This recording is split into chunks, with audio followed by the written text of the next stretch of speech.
The voicemail came in at 9:43 on a Thursday evening in late October, while I was sitting at my kitchen table in Collingwood, halfway through a mug of rooibos tea that had gone cold and a word puzzle I'd been losing to for the better part of an hour.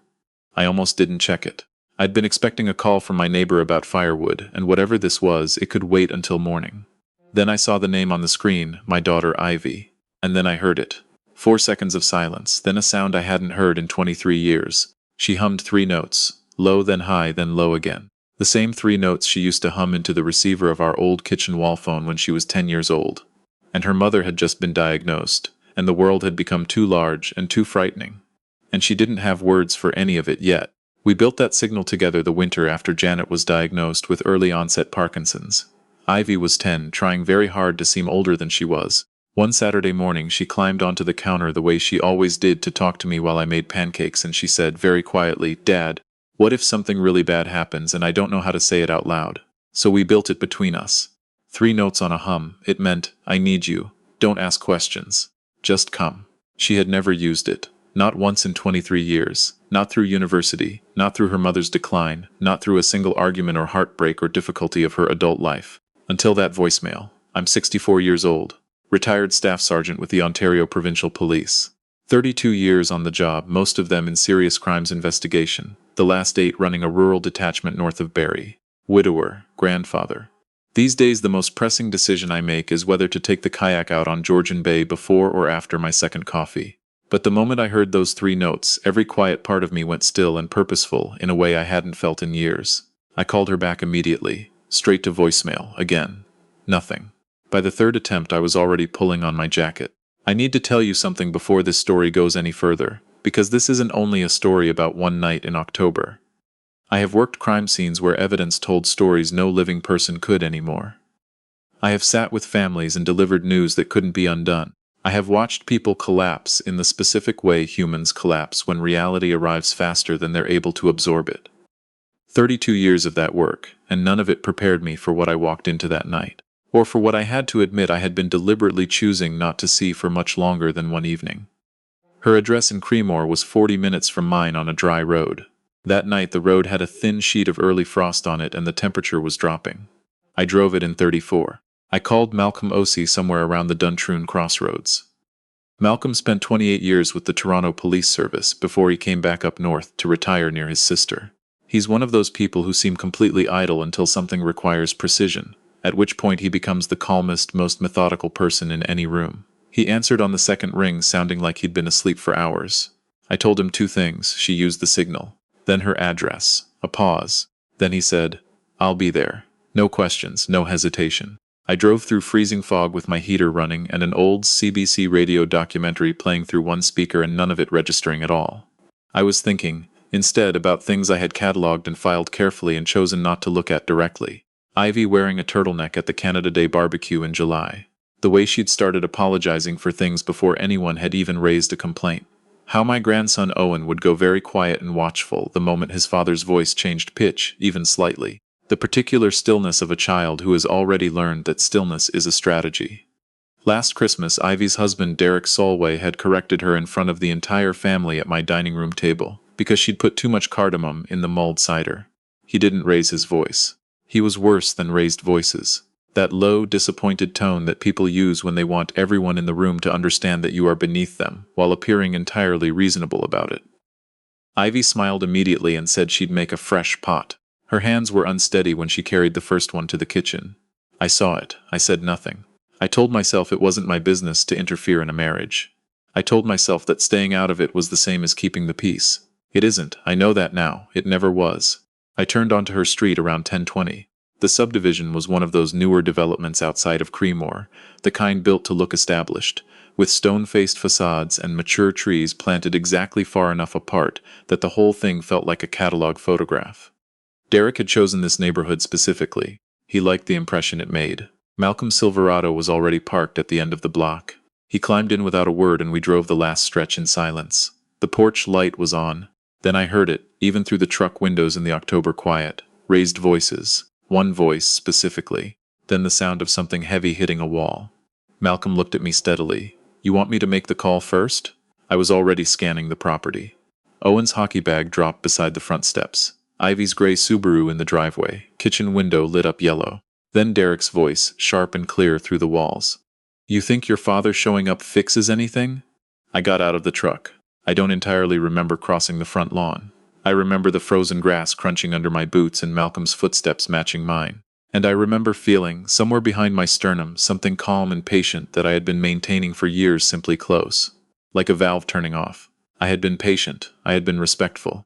I had accepted Derek's handshakes at family gatherings and made conversation about his portfolio and his plans for the cottage property he was developing up near Wasaga Beach. I had told myself he was ambitious, not cruel. I had told myself the signs I was reading were just tension, not pattern. I had genuinely liked him once. That part made everything harder. I opened the front door. The smell registered before the image assembled. Wine and takeout containers and something cold underneath both of those. Then my eyes adjusted. Ivy near the kitchen island, one arm pressed against her side, the other braced against the countertop. Her bottom lip actively bleeding. Owen in the doorway to the hall in his pajamas, not crying, which was worse than crying. That specific rigid stillness of a child who has learned that making himself invisible is the safest thing he can do. And Derek Solway standing at the far end of the kitchen with a half-empty glass, watching me with an expression that shifted in real time from surprise to damage control. Gerald, he said it fast. This isn't what it looks like. 32 years of police work. I had heard those exact words more times than I could count, and it was always exactly what it looked like. Owen saw me and moved. He crossed the kitchen in 4 steps and pressed himself against my side without making a sound. He was 11 years old and shaking in that deep cellular way that tells you a child has been holding fear inside his body for far longer than one evening. I held him for a moment, then passed him to Malcolm, who was already crouching behind me. Malcolm put a hand on Owen's shoulder and said quietly, "Think you can show me which cupboard your dad keeps the mugs in?" Owen nodded and took his hand. Ivy still wouldn't look directly at me. That landed harder than anything else in that room. Derek spread his hands in the universal gesture of a man explaining a misunderstanding. We were arguing. Things escalated. She threw a glass first, you know. This is what happens when. He shifted his weight slightly, and I watched Ivy's shoulders contract in a small reflexive flinch, a tiny movement, invisible to someone not watching for it. I have spent 32 years learning to read what bodies say when mouths are not telling the truth. Fear has posture. My daughter had been wearing it for a long time. I'm taking Ivy and Owen with me tonight. Derek laughed, short and ugly. You can't just walk in here and... Ivy started moving toward the hallway. Derek grabbed her arm. She made a sharp, involuntary sound. Something very cold and very certain moved through me then. I crossed the kitchen until he had to look slightly upward to meet my eyes. I said it quietly. Take your hands off my daughter. His grip loosened. He tried for the smirk then, the one designed to make me feel like a relic. What are you going to do, old man? Write me a report? Malcolm's voice came from behind me, even and unhurried. Already made the call. 12 minutes later, 2 OPP cruisers pulled up to the curb without sirens. By then, Derek had undergone his transformation. That was the part that frightened me most about him. Not the anger, the speed of the switch. 1 minute he had been shattering a glass against the kitchen wall in front of his child. The next he stood in the living room, performing the expression of a reasonable man dealing with an overreaction, sighing at carefully calibrated moments, saying things like, "Her father has never approved of me. I think that's really what's driving this tonight." Ivy sat at the kitchen table with frozen peas wrapped in a dish towel pressed to her cheek while an officer took her statement. "Did your husband strike you tonight?" Long pause. She looked toward the doorway where Derek stood. The officer waited. "We both got heated," she said finally. I closed my eyes. Without her cooperation, there would be no arrest that night. The officers advised separation for the evening, documented the injuries, and gave her information about a victim services contact. Derek watched her pack 2 bags from the doorway of their bedroom, saying things at precisely calibrated intervals. "You're actually doing this. Owen needs stability. Your father has hated me since day 1 and you're letting him win." Each sentence engineered, each one designed to cost her something. As Ivy zipped Owen's backpack near the front door, Derek's voice dropped suddenly, softened entirely. "Ivy, come on. You know this isn't us." I watched my daughter's face flicker for half a second with something I recognized and hated. That terrible gravitational pull backward that people feel when the person who has hurt them suddenly sounds like the person they fell in love with. Then Owen reached up in the hallway dark and found his mother's hand. We left. The drive back to Collingwood was quiet except for the heater and the sound of frozen fog curling through the headlights, and Owen eventually going still in the back seat, asleep, or close enough to it that his body had made its decision regardless of his mind. Malcolm followed behind us until I pulled into my neighborhood near the water. Ivy used to love this street when she was small. Old houses set back from the road, the bay visible in glimpses between the properties. The sound of rigging on boats in the marina when the wind was right. Back when the world still felt manageable to both of us in ways we hadn't yet learned to miss. I made tea.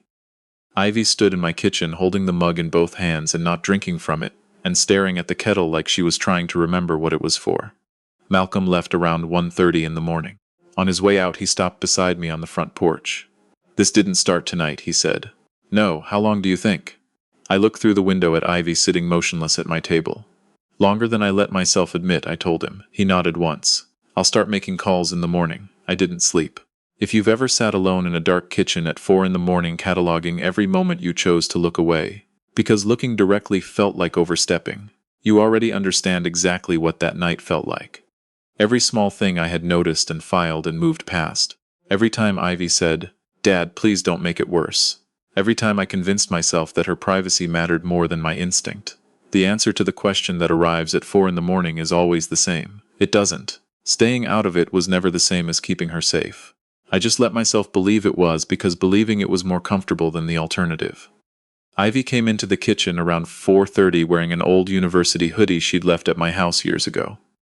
We sat across from each other without speaking for a long time. Then she asked me something I wasn't ready for. "Do you think less of me for staying?" That question nearly broke me open. "I hate that you thought you had to ask me that," I told her. And then she started crying. Not theatrically, exhausted crying.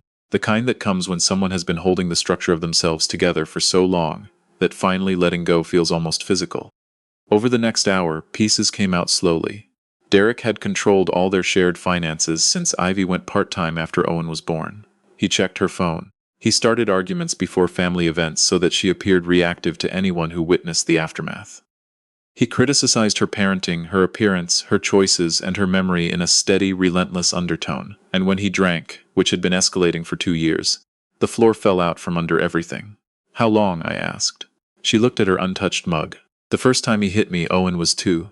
I stood up too fast and walked directly to the back door and stood on the cold porch without my jacket for a long time, looking at the marina lights on the dark water, breathing. A few moments later, Ivy appeared in the doorway behind me. "You never hit Mum," she said quietly. "No," I told her. But apparently I missed a very great deal of everything else. The following afternoon, Malcolm came by with a legal pad and 2 bags of groceries from the Valamart on Hurontario. He sat at my dining table and laid out what he'd gathered through public record channels, and a few calls to people who owed him favors. Credit card statements Ivy had never seen. A pattern of ATM withdrawals from their joint account and transfers to a secondary account in Derek's name alone. Hotel charges in Toronto on evenings when he claimed to be at industry conferences. A property he had told Ivy was a business investment.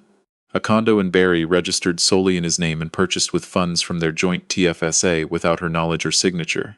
Then he slid a printed photo across the table. A woman in a green jacket laughing beside Derek outside a restaurant on King Street West. The photo was dated 14 months earlier. "Her name is Tara Ogilvy," Malcolm said. "She's a marketing director at his firm." Ivy stared at the photograph for a long time. "I kept thinking I was imagining it," she said finally. "That's not everything," Malcolm said. He turned another page. Financial projections. A divorce lawyer consultation record dated 8 months ago, 7 months before Owen's birthday, 9 months before Derek had told Ivy they should try to work on things. My stomach turned. Then Ivy said it. The sentence that made the floor feel unreliable beneath me. "Dad, he's been withdrawing from Owen's RESP." I asked her to repeat it. She told me that Derek had been directing her to authorize transfers from Owen's registered education savings plan over the previous 18 months. Sometimes framing it as routine rebalancing. Sometimes after prolonged arguments when she was worn down past the point of questioning, once buried inside a stack of tax documents he said needed her signature before the CRA deadline. The withdrawals triggered income inclusion penalties on top of the principal, compounding the loss. I sat down. That account wasn't simply savings. I had opened it the week Owen was born. Every birthday contribution, every Christmas deposit, every consulting shift I took after Janet passed, because I needed to do something with my hands in the evenings and couldn't sit still. I built that fund because I wanted one thing in Owen's future that was untouchable. Something that said, whatever else gets hard, this child has a start that nobody can take from him. Derek had been drawing it down for hotel rooms and restaurant dinners and a Barrie condo he'd been sharing with a colleague's wife. Malcolm rubbed his jaw slowly. He slid another page across the table. Derek had also been running personal expenses through a numbered company he'd registered without telling Ivy, claiming them as business deductions, while their household ran on her part-time income and his stated salary. The heat that moved through me wasn't rage exactly. It was something older and heavier than rage. Because I had helped this man. I had introduced him to people in my network when he was starting out. I had stood up at their wedding and meant every word. I had co-signed his character in conversations with people who trusted my judgment. I had lent him money twice, amounts I told myself were investments in my daughter's family, that Ivy apparently never knew about. Meanwhile, my daughter had been making grocery lists based on weekly specials and reusing Owen's school supplies while Derek expensed weekend trips and wrote off restaurant dinners with a woman he'd been seeing for over a year. Ivy said quietly, "You warned me once." I looked up. "At Thanksgiving, 2 years ago. You said, 'A man who makes you feel small in public is usually doing worse in private.'" I defended him for the entire drive home. She paused. "You were right." "No," I told her. "I should have said it louder. I should have said it sooner. I should have said it every time I saw something that worried me instead of respecting a line I invented to make myself more comfortable." I want to be honest about something. I've told this story a number of times since it happened, and I always stop at this point, because there is a version of it I'd prefer to tell. The one where I'm the father who arrived exactly when he was supposed to. The truth is I showed up years late. I showed up after the damage had already been accumulating in a quiet, systematic way for most of a decade. The drive I made that October night should have happened years earlier in broad daylight, without any signal being necessary. That's the thing nobody tells you about loving someone through something like this. Arriving eventually doesn't undo the cost of arriving late. It just means you're there now. And now is where the work begins. That afternoon, Malcolm connected us with a lawyer named Fiona Bellamy. She was in her early 50s, sharp-eyed behind rectangular glasses, and possessed the specific kind of calm that comes from having seen every version of this particular situation, and choosing to take each one seriously anyway. She stopped when she walked in and looked at me for a moment. "You might not remember my uncle," she said. "Gary Bellamy. You trained him in Barrie, 2004. He's still with the OPP North Bay detachment." I remembered Gary immediately. "Quietly capable, the kind of officer you were grateful to have beside you." I told her so. That warmth lasted about 30 seconds before she opened Ivy's paperwork. For nearly 2 hours she reviewed account statements, transfer records, the RESP withdrawal history, and the numbered company documentation. When she finished, she looked directly at Ivy. "What your husband has been doing extends well beyond marital infidelity. The TFSA transfers without your informed consent, the RESP withdrawals structured to avoid triggering your attention, the undisclosed numbered company. These are potentially actionable as financial abuse and possibly fraud. Ontario family courts take documented financial deception very seriously, particularly when a child's registered savings are involved." Ivy said, "He always told me that because we were married, what was his was mine and what was mine was his, so it didn't matter." Fiona shook her head once. "That's not how this works." Then Ivy asked the question underneath everything else she'd said. "What if he tries to use custody to maintain control?" Fiona's voice didn't soften exactly, but it shifted. "Family courts in Ontario look at patterns of behavior over time. What you're describing, the financial control, the documented physical incidents, the systematic isolation, that is a pattern. Document everything. Keep everything." I watched Ivy's face while Fiona spoke. The door was standing open and she could see through it, and she hadn't fully convinced herself yet that she was allowed to walk through. If you have ever watched someone you love stand at an open door they can't make themselves step through, you understand that moment. Not because they're weak, because the person who has been hurting them spent years making everything beyond that door seem more frightening than the pain inside it. That is what this kind of damage actually builds, not chains, a map of doubt, drawn so slowly and so carefully that the person inside it stops being able to see the edges. Over the following 10 days, small things shifted. Ivy opened a new account at a different bank, changed every password, started answering calls from friends she'd gradually let lapse. One evening I heard her laughing in my living room on the phone with a woman she'd been close to before Owen was born. A laugh I hadn't heard from my daughter in so long that I stopped what I was doing in the kitchen and just stood there for a moment. Real laughter. The unremarkable kind. I had forgotten what it sounded like coming from her. Derek cycled through phases with unsettling speed, apologetic, then cold, then threatening, then wounded. His messages arrived at irregular hours. "I miss my family." Then, "Owen is going to resent you for this." Then, "You're doing this because your father has never respected me." Then one I read standing in the parking lot of the Canadian Tire on First Street that I had to sit with for a long time before I trusted my own hands. No one is going to want you when this is done. You know that, right? At 64, you understand something you don't have the perspective to understand at 30. Anger is a tool. It has its uses and its dangers in equal measure. I sat in that parking lot and listened to a sports radio segment I had no interest in until the feeling settled into something I could work with rather than something that would work against me. Fiona arrived one evening with a file Malcolm had helped her compile. Expense reports. Reimbursement claims submitted to Derek's employer for hotel rooms, restaurant dinners, and travel that corresponded precisely with the statements Ivy had never been shown. A paper record of a man who had bet that the scale of his deception would protect him from scrutiny of any individual piece of it. Malcolm provided the documentation to Derek's employer through the appropriate channels. No drama, no confrontation. Just records arriving where they needed to arrive. Tara Ogilvy's husband, a general contractor named Wade, who had been in a business partnership with two of Derek's colleagues, received a separate file through his own lawyer. Real consequences don't usually arrive in a single dramatic moment. They accumulate. Pressure builds quietly, then reaches a threshold, and then things that seem stable stop being stable very quickly. Fiona closed the file and looked at Ivy steadily. The only remaining question is whether you're ready to stop managing his reputation. The room went entirely still. Outside I could hear Owen riding his bike in slow loops on the driveway, singing something to himself in the early dark. Ivy stared at the documents for a long time. Then she exhaled once and nodded. 3 weeks after that, Derek Solway attended the annual Client Appreciation Dinner hosted by his firm at the Weston Harbor Castle in Toronto. He arrived with the particular energy of a man who had told himself the worst was behind him, that the separation was temporary, that his version of events was still the dominant one in every room that mattered to him professionally. I don't wear a uniform anymore. That evening I wore a gray blazer and slacks and an old watch Janet gave me on our 25th anniversary. Malcolm wore a dark jacket and stood near the bar looking like a man waiting to hear how a golf tournament ended. Fiona moved through the room the way she moved through everything, without announcing herself. Already several steps ahead of wherever the conversation was going. Derek worked the room with the energy of a man performing recovery. Wide handshakes. The large laugh you could hear from across a ballroom. He had a new jacket and an expensive haircut and the specific brightness of someone who has decided that projection is the same as survival. Around 8:15 he spotted me near the bar. His expression shifted, not to fear, to irritation. The look of a man who finds something inconvenient on what was supposed to be a good evening. He crossed toward me with a glass of whiskey.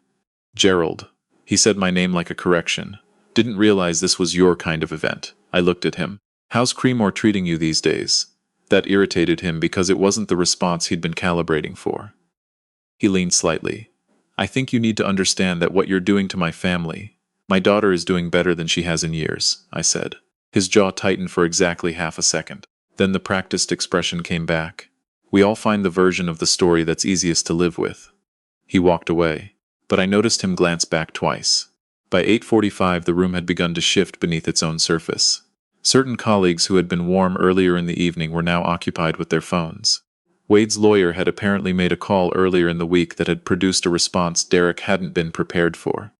2 people from his firm's compliance office were in the room. Then Derek saw Ivy. She had come in from the other side of the room beside Fiona, wearing a dark blue dress, hair down, posture straightforward. No apology in the way she held herself, no bracing for impact, just presence. The moment Derek registered that expression, the calm, finished quality of it, I watched something behind his eyes arrive at a calculation it hadn't been expecting. He moved across the room toward her. Ivy, I need you to tell these people that you're... His voice was climbing and he could hear it climbing and he couldn't stop it. The surface was coming apart too quickly for his hands to hold it together. She waited for him to finish, then she said it. I spent years being careful with your reputation, Derek. The room around them had gone very quiet in the way rooms go quiet when something real is happening inside them. Her voice didn't waver. It carried across that room the way a steady voice always carries further than a loud one. I'm not going to do that anymore. Clean, final. The thing she had not been able to say for 8 years, said in front of every person he had used as a character reference. Every colleague he had cultivated as social proof. Every room he had walked into convinced that his version of himself was the only version that existed. Derek looked at me then. Not angry. Something closer to desperate. As though another man in the room might be able to reach in and stabilize something that had already passed the point of stabilizing. I said nothing at all. The compliance officers had already begun moving toward him from either side of the room. As they escorted Derek toward the exit, he kept looking back at the room in the particular way of a person who still believes, against all available evidence, that reality is something that can be negotiated. The legal process moved the way these things move, slowly and without drama, through the institutions that handle them. Derek's firm completed their internal audit and terminated him 4 weeks after the dinner. The divorce took 11 months. The rest recovery, partial through settlement and partial through a financial restitution order Fiona fought for specifically, took longer. Things moved, just not at the speed anyone wished for. About 5 months later, I was standing in my kitchen on a Saturday morning, making blueberry pancakes when Owen appeared at the counter and began explaining, with considerable authority, that maple syrup was superior to every other pancake topping not because of taste alone, but because of what it represented culturally and historically, and he felt this was under discussed. I told him he was not wrong and that he should consider a career in advocacy. Saturday mornings had become ours by then. Owen stealing chocolate chips from the bag when he thought I wasn't watching. He was always watching. I just liked letting him think otherwise. Ivy came in wearing one of my old OPP barbecue sweaters, mug in both hands, the particular easy tiredness on her face that belongs to people living ordinary lives. Parent tired, work tired, human tired, not frightened tired. Therapy okay this week? I asked. She nodded. Hard, she said. But a different kind of hard, better hard. She paused. People don't say that enough, I think. Leaving isn't the end of it. Sometimes it's just the place where everything that was on hold finally gets permission to begin. I rebuilt Owen's RESP over the following year. Steadily, between the recovery from settlement and careful restructuring, and a few extra consulting contracts I took, because I wanted something concrete to do with the anger when it surfaced. His future stopped feeling stolen. It just felt like his again, which was the only thing it was ever supposed to feel like. One afternoon, Ivy and Owen were in the driveway and she was jogging beside him while he worked on keeping his balance on the old bicycle I'd tuned up from the garage. Keep pedaling, Owen. I am pedaling. You keep looking at the recycling bin. The recycling bin is very close to where I'm going. They made it to the end of the laneway and back before he finally held his balance on his own. I sat on the porch pretending to read. Actual peace. Not silence that exists because people are being careful around something fragile. Not the absence of noise standing in for safety. Real, ordinary, unremarkable peace. The kind you only recognize fully once you've spent enough time in its absence. Here's what this year taught me that I didn't know I still needed to learn at 64. Showing up when it gets bad enough is not enough. Showing up before it gets that bad is the job. The mistake I made, and I made it for years, was telling myself that respecting Ivy's privacy was the same as respecting her safety. It wasn't. It was just more comfortable for me. It meant I didn't have to have the hard conversation, didn't have to risk being wrong, didn't have to watch her defend him and feel the distance between us grow. Sometimes love means asking the question that feels like it costs you something. Sometimes it means saying, I see something that worries me, and I care about you too much to let that feeling go without naming it. I'd ask you to sit with this. Is there someone in your life right now who is making themselves smaller than you remember them being? Whose explanations for ordinary things have been getting longer, whose visits have been getting shorter, who laughs in ways that don't quite reach us? Don't file it away. Don't decide it's not your place. Ask. Derek called once more near the end of the following summer. I didn't recognize the number. I answered. He sounded quieter than I remembered. The performance quality was gone or mostly gone, in the way things go when there's no audience left to perform for. Can I speak with Ivy? No. A long silence. I did love her, he said. I need you to know that. I looked out through the back window at the marina lights on the evening water. I think that's probably true, I told him. And it doesn't change a single thing about what you did. He was quiet for a moment. I know, he said finally. And he sounded, just then, like he did. Then I hope that knowledge does something useful for you, I said. I hung up, no anger left in it. Not much of anything really, except the quiet of a door closing on something that should have ended long before it did. A few weeks after that, Owen and I were sitting on the dock eating creamsicles in the August heat. The bay flat and silver in the afternoon light. Neither of us talking. Both of us watching a sailboat move slowly across the middle distance. Owen said without looking away from the water, Grandpa, yeah, but Mum says you saved us. I watched the sailboat for a moment. No, I told him. I just finally drove somewhere when I should have. He thought about that with his full attention, the way he thought about everything, then nodded once, satisfied, and went back to his creamsicle. That night after the house was quiet and Owen was asleep, and Ivy had gone back to her apartment in Collingwood, with the color still in her face that I was still not entirely used to seeing there, I sat alone on the back porch with the last cup of tea going cold and listened to the boats rocking in their slips in the dark water at the end of the street. A loon somewhere out on the bay. A light breeze of Georgian Bay finally cool enough to mean something. The earned kind of quiet.